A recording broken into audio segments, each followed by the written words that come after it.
Corría el año 1982 cuando Sylvester Stallone se estrenaba en el cine con Rambo y Harrison Ford nos dejaba un peliculón como Blade Runner.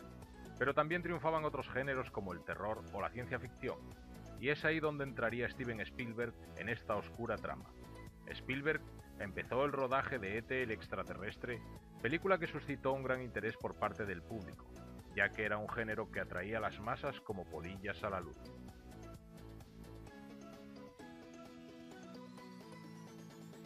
Atari se encontraba en pleno apogeo gracias a los juegos de calidad que producían, dándole una gran popularidad entre sus consumidores. Pero fue entonces cuando el máximo responsable de Atari, Nolan Bushnell, tomó una decisión que marcaría a la empresa para siempre: vender la compañía y sus derechos a Warner Communications por la friolera de 29 millones de dólares de la época.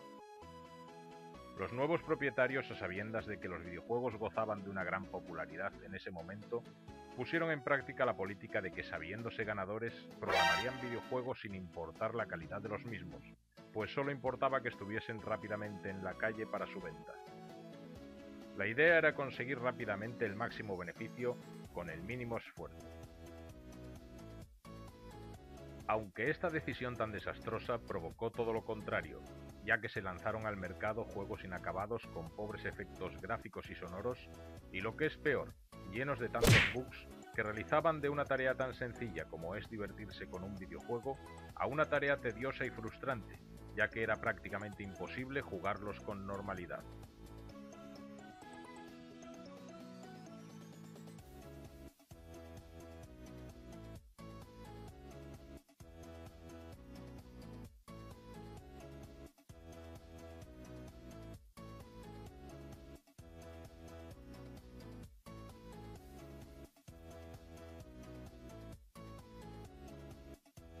Un caso flagrante es la versión del famosísimo arcade Pac-Man, que por su apresurado desarrollo carecía de la calidad a la que años atrás tenía acostumbrados a sus usuarios.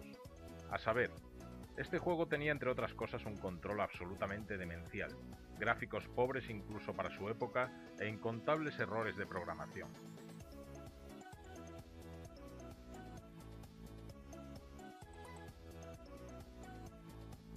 Cabe destacar que tanta fe tenían los señores de Atari de aquel entonces en este cartucho que incomprensiblemente se produjeron 12 millones de copias cuando por aquel entonces solo se habían vendido 10 millones de unidades de consolas. Pero el juego que terminó por poner el último clavo en el ataúd de Atari y que hizo que entrara en bancarrota fue el esperadísimo E.T. el extraterrestre.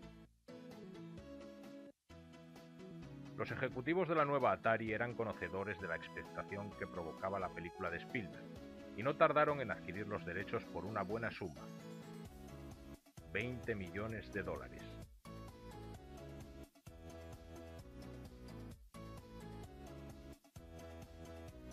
Pero este acuerdo tardó en llegar, y dado que se aproximaban las Navidades y necesitaban tener el juego listo para esas fechas, ya que solo faltaban 6 semanas, lo que les restaba a Atari era buscar un buen programador que estuviera dispuesto a aceptar el trabajo.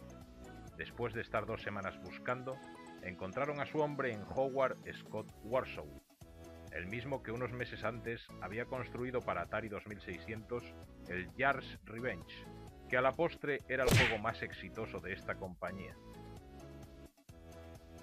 Así pues, dispuesto a terminar dicho juego en tiempo récord para la campaña navideña, el programador Howard Scott Warshaw hizo lo que pudo teniendo en cuenta el poco tiempo del que disponía y que partía desde cero.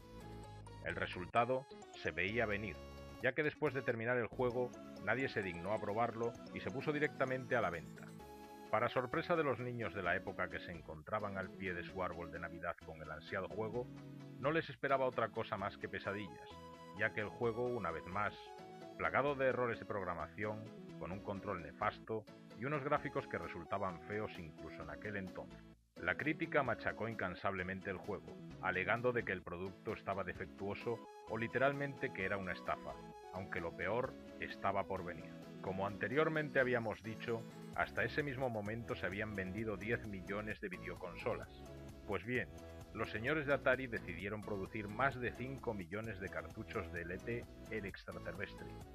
Eso significa que al menos uno de cada dos orgullosos propietarios de la 2600 debería comprar el dichoso juego.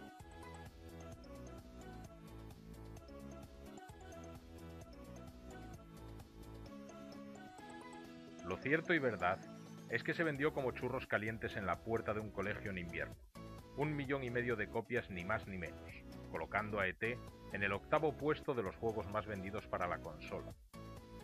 Pero el aciago destino quiso ponerse otra vez en contra de Atari, y bajo el pretexto de que el cartucho estaba defectuoso, se devolvieron a las tiendas en masa, aproximadamente un 70%. Finalmente, dado que Atari era incapaz de vender los cientos de miles de juegos y que para más INRI les estaba costando un dineral en gastos de almacenaje, decidieron abrir una zanja enorme en el desierto de Álamo Gordo, Nuevo México, meterlos allí, cubrirlos de cemento y pasarles por encima con maquinaria pesada, para evitar que la gente pudiera ir a rescatarlos gratis. Este hecho pasó a la historia y a la leyenda, dado que nadie sabía si en realidad era cierto o no. El final de la leyenda llegó cuando Microsoft contrató a una empresa para excavar en la supuesta Zona Cero con el propósito de grabar una serie de documentales, el primero de los episodios relacionados con los hechos que crearon el mito en torno a ET. El 26 de abril de 2014 se dio por terminada la leyenda y la búsqueda, al encontrarse los restos de millares de videojuegos de ET y de manuales y cajas con otros cartuchos como el Centípede.